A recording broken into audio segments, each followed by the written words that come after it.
Kaizer Chiefs head coach Nabi has called on the club's younger players to make the most of their chances after a hard-fought 1-0 defeat to SuperSport United in Pretoria.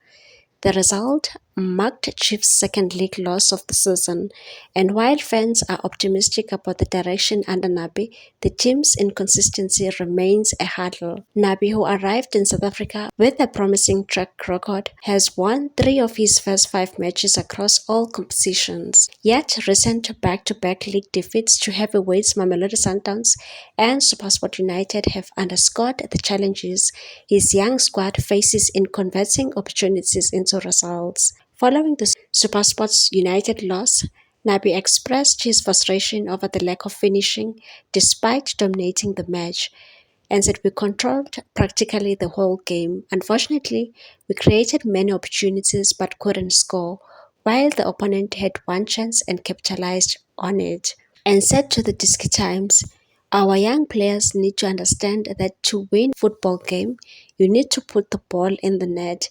While disappointed, the Tunisian coach found positives in the team's response to conceding, noting an improved mentality and resilience in the second half, and said we played higher, pushed numbers into the box, took shots and made crosses. We believe we could change the game, and that's the mentality we want to build. Under Nabi's leadership, Chiefs supporters have seen glimpses of the team's potential, particularly with an emphasis on a higher tempo and fighting spirit. However, the club's youthful lineup will need to adjust to Nabi's methods and polish their finishing if they have to stay competitive.